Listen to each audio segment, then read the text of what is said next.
welcome back. Hope you're having a good day. I'm gonna do some work on my Ficus benjamina variety today. Still not sure what it is. It was at a time early in the hobby. I took a bunch of cuttings. I now have like 3 of these that are very similar. I'm pretty sure they're all the same tree, but there's like 2 or 3 that were possibilities it could have come from. I've lost some of the parent trees just through some attrition and dumbass decisions or whatever. But anyhow, I haven't really, I'm sure maybe I've done a little maintenance pruning here and there outdoors. Haven't done any major work to it since July. In July I did make a video. In memory of that video, I got the same shirt on and everything. And let's take you back and just take a quick look at that. That'll actually have some pictures up in the corner from where this tree came from too. The last pot it was in was actually even smaller than this one. It was a little experiment about keeping things small and whatnot. And you know, obviously it's pretty old cutting and I've kept it pretty small. But this branch here was probably where I was originally thinking doing a little rally at and not having the rest of it there. I still could one day. I mean, I don't think for this type of tree is always going to wind up building itself a crown like that. So I don't think that's going to work all that well, but I'm going to kind of bend it down a little bit. And then it too also has... All right, and now we're back. So the first thing I'm going to do today is I'm going to print it pretty hard. And then what I'm going to do, I'm going to repot it just in the name of trying to get some Nabari going on this guy. You know, when I first started in the hobby, I didn't take any classes or anything. Everything I figured out through YouTube and blogs and forums and everything. And one thing I can say, like this is something you should learn, is that any kind of advice you get from anywhere, you should, you know, I don't know, get 10 pieces of information and then just disseminate what you feel like is reliable or not. But one thing is that I kept on hearing people say, well, no matter what you can do with the tree, you got to have good roots. And I was like, well, that takes too much time. I'm going to make a bunch of good trees or whatever. And now I'm starting to realize I've got some decent trees with some, you know, nice aesthetic looks to them with kind of crappy looking roots. My mindset for most of this summer, since it's repotting season for tropicals pretty much all summer, is that I'm going to get in here and try to get better root base going on most of them. All right, my intentions for this tree all along has been to leave it a clip and grow. And that is what I'm going to be doing today, mainly because I'm going to do some pretty hard root work on it here soon. I don't want any constraints up here. But I've been leaving this poor little branch down here, not really as a sacrifice, but just hoping that it'll kind of help create a little taper. I mean, I guess that's what you do with a sacrifice, but I was planning on leaving it on there. This poor thing is just barely clinging on. When I do look at that video from July, it had a bunch of leaves on here. I'm not really sure why it's not formed anymore. Of course, it's gone through the wintertime, and that may be it. But there is a little tiny green bud right there. And so what I'm going to do is I'm just going to cut it there, leave plenty of room before the green bud in case there is any dieback or whatever, and hope that the rest of the pruning that I'm doing up here will, again, still force some energy down there. I'd like to keep that little guy. It's just been, you know, actually it's kind of sentimental to me now because I've left it on there for so long. But then I'm going to work my way up here. I got this one branch here. And I'm going to, it's got one little piece going straight up. And so I cut that guy off. And then I'm just going to cut off the end there. There'll be 2 growing tips missing off of here. And then basically out here, I'm just going to get the growing tips and maybe 2 or 3 more leaves. And again, the growing tip and 2 or 3 more leaves there as well. And as I go on up here, I'm going to go ahead. I'm not going to defoliate, not usually what you do with a benjamina, but I am going to take just some of the bigger interior leaves off so that you can kind of see the structure of the tree a little bit as I go up. The next branch would be this one. A little bit of a spindly little branch there, but it's got a little movement to it. I don't want that growing tip that's kind of going straight up there. And then all that's left of it is basically the growing tip out here. I've never wired this tree, but what I do is every now and again I go out there and I kind of just bend the branches down like that. I bend them well beyond where I want them at, and then they just kind of stay like that. Now the next bit of branches would kind of be the apex, and I think, you know, sometimes I think like I want to just take and separate out a branch or two, and then try to create a new apex. But I think I'm just going to go ahead and let the tree apex itself out there, if you will. And so I'm going to cut it back really hard.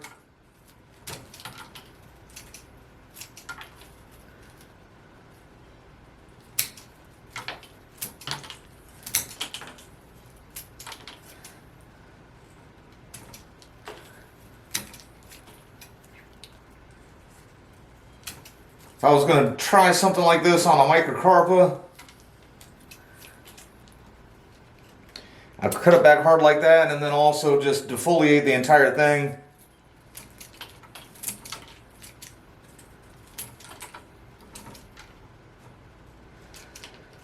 But the general consensus is that benjaminas don't really appreciate being treated like that. But I will again take out just some of the really larger leaves.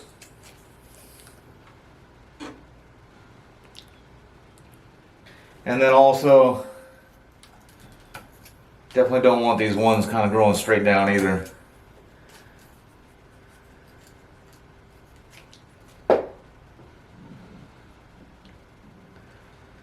Alright, and for any of you sharper-eyed folks in the room, since I kind of was getting set up here to repot, I did notice there was 2 or 3 growing tips I'd left.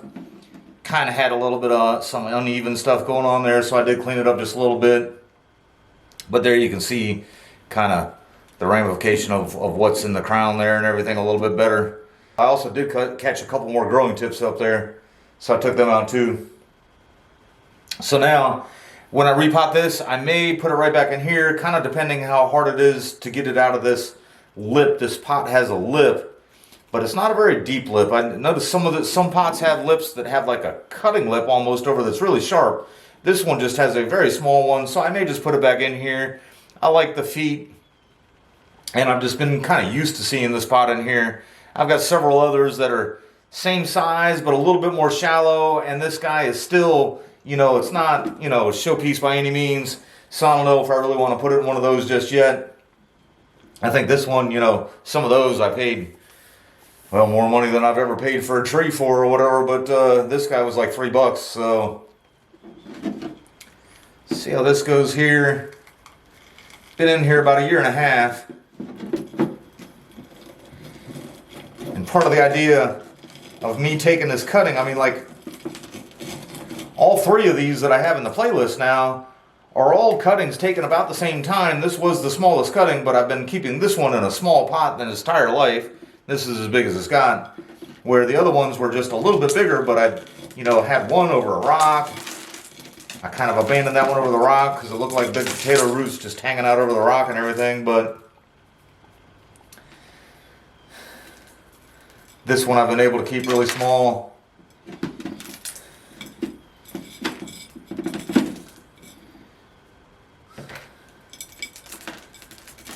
See, I had, when I initially put this in this pot, I tied it in, and I think I've talked about that before, where sometimes I tie pots in first, and then eventually take the wire off, just so that the plant can kind of grow without being constricted in there, kind of strangling itself.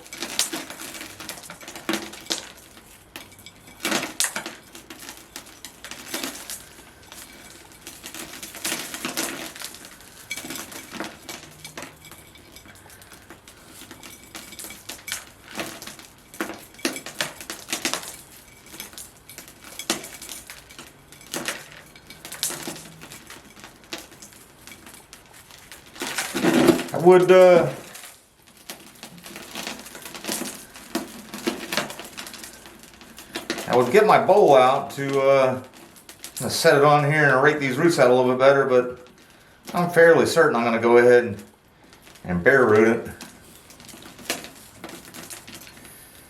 I'm going to look and see what I got here first.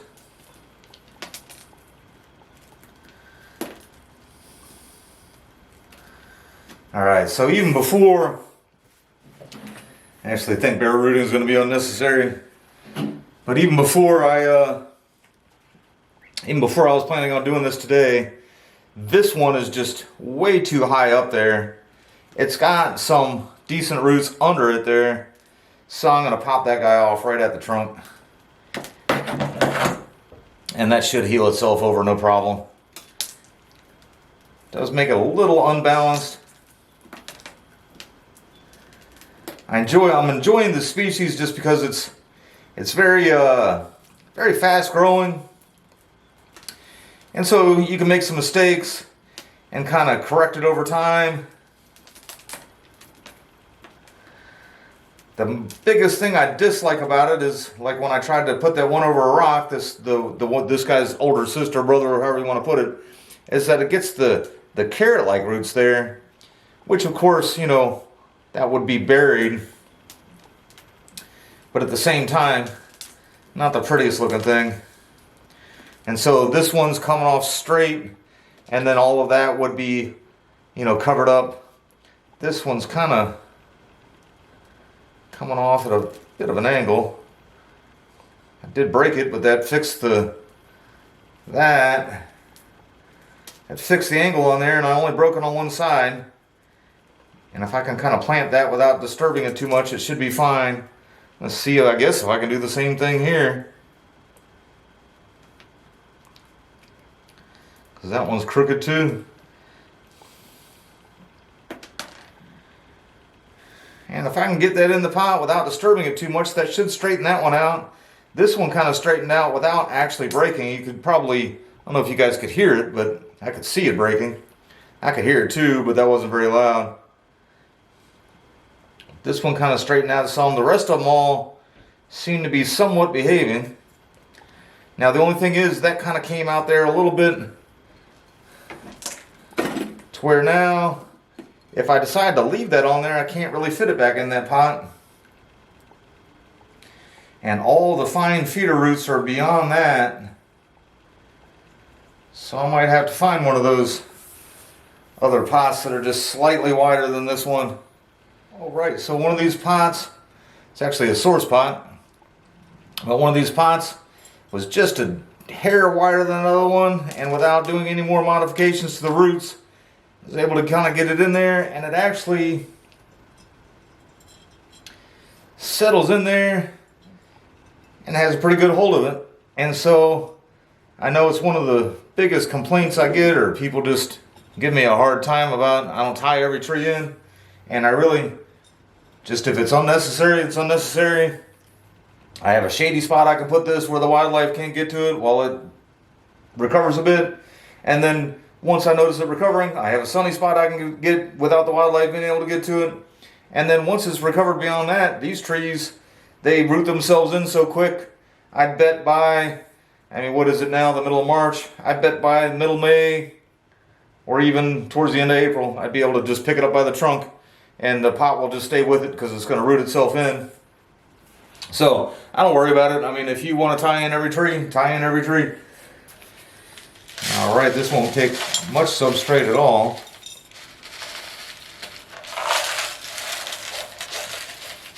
I left some of the really fine root hairs. So even though it's not going to take much, I want to make sure I work it in there really well.